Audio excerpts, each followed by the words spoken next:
it's very easy for us to go right to the chapter and verse we want, to find the verse we've been thinking of, and the way that we do today. Now that's a big difference between a Bible in the form of a book and a Torah scroll. Sure. Which, by the way, is, just to reiterate what Ezra's saying, only contains the first 5 books of Moses. In the time when the Bible was written, in Old Testament times, even during the time when Jesus was ministering on earth, Jonathan, most people couldn't read. First of all, most people were illiterate, and even if you could, people didn't have a copy of the Torah. They had to go to synagogue to hear it read. And I'm thinking of the psalmist who says, "I've hidden your word in my heart that I might not sin against you." What's going on? The word of God was engaged by someone saying it and a company of people hearing it.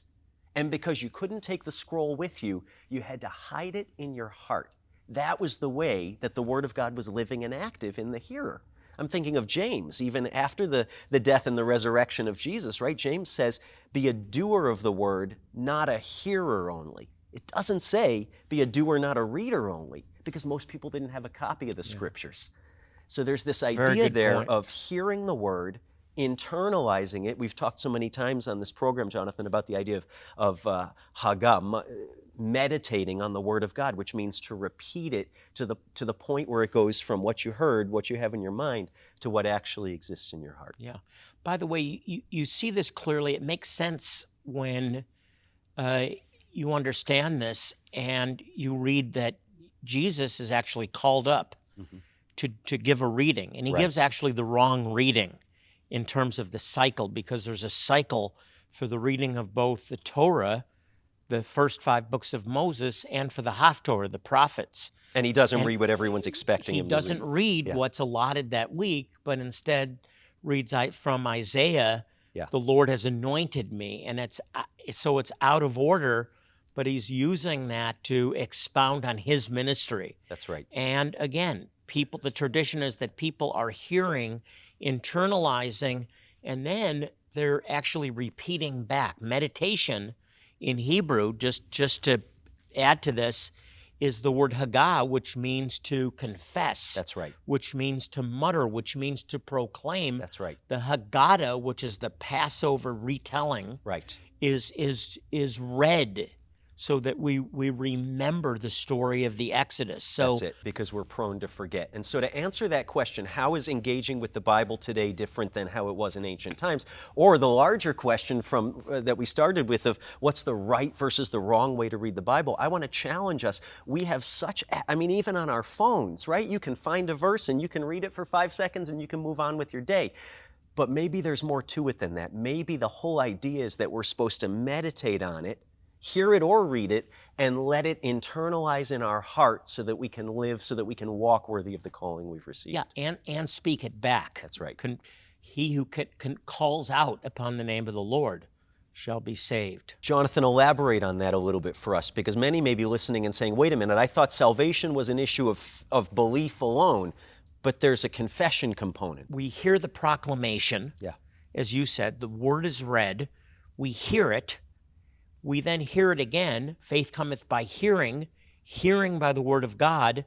We receive it into our heart, and then we speak it forth. And things are changed. Our lives are actually changed. That we're just not hearers of the word, but we're doers only. So we've already talked at length about what we do with the word of God as a whole. But we're going to get into now, in terms of handling the Bible, handling the Word of God rightly versus maybe not so rightly, what do we do with the words themselves? This is so important, and I think this is part of the reason that replacement theology, the idea that the Jewish people were replaced by the church, has been so successful, and we continue to hear this teaching, because there's a random spiritualization of the word Israel and the word Zion. So it's not the right way to read the Scriptures. Whenever you see Israel, you say that's the church. And it's completely out of context, because it's talking about Israel taking the promised land, or Israel fighting the battle of Jericho. That is not the context to say, oh, that's the church. And let's just, if I can, let's jump right into it to give our viewers some examples. I'm thinking of Ezekiel 37, and if you don't know that chapter address, I almost guarantee you know the words, because we sing about it, we declare it, right? Yeah. It's the story of the dry bones, right? And there's worship songs galore, right? Dry bones arise, right? And God's calling, He's raising up an army from the bones. Amen. But we go right to the application, meaning what does it mean for me or my circumstances, and we miss the interpretation. This is another example where we've sort of removed Israel from the equation. But if we look at this whole passage, verse 11 of chapter 37, then he said to me, Son of man, these bones are the whole house of Israel, or the people of Israel, right? They say our bones are dried up and our hope is gone, we're cut off. And then he commands Ezekiel, prophesy to the bones that they might live again.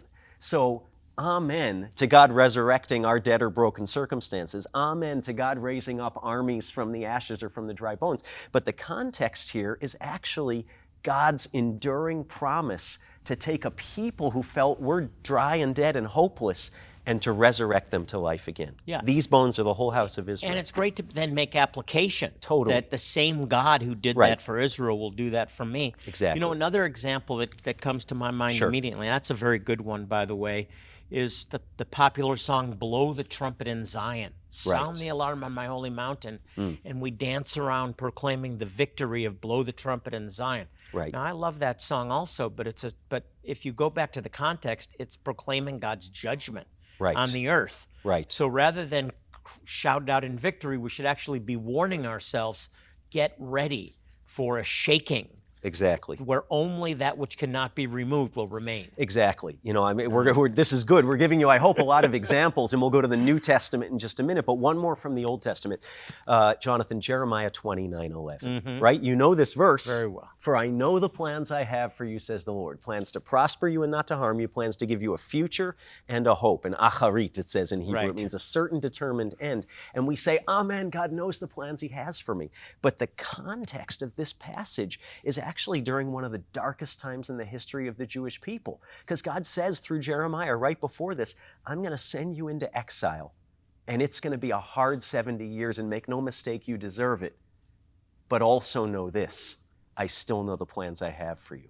Ezra, I'm so glad we're covering this, because we have been called to rightly divide That's right. the word of truth. And I think we have lost that to a large degree. Give us another example. Sure. Well, I think sometimes where we're called to rightly divide, we actually just divide. And what do I mean by that is we can become masters at taking snippets of verses and assigning them the meaning that snippet that we want it to have. And let me give you two examples. One is in Philippians 4, and we know this verse. We have it on rubber bands around our arm. I've seen this on gym t-shirts everywhere, and it says, right, I can do all things through Christ, through the Messiah who strengthens me. And we, without the context, say, anything I set my mind to, God is with me. And by application, we ask Him to bless our efforts, and often He does, and that's great. But the context that Paul is saying that is, I've learned how to be in plenty or to be in really difficult circumstances while proclaiming the gospel. He's saying, I've learned how to suffer in my ministry, and the way that I do it is because I can endure, or I can do all things through Jesus who gives me strength. It's how to be a believer in suffering, not how to maybe get physically stronger. Yeah. Okay. A final verse here, near and dear to our hearts at Jewish Voice, because it's been so misused, is Galatians 3, verse 28. There's neither Jew nor Gentile. Have you heard that? I was told that when I did some seminary classes. The professor said, Ezra, your identity as a Jewish believer in Jesus doesn't matter. Well, why, professor? Well, there's neither Jew nor Gentile. Well, that's not the verse.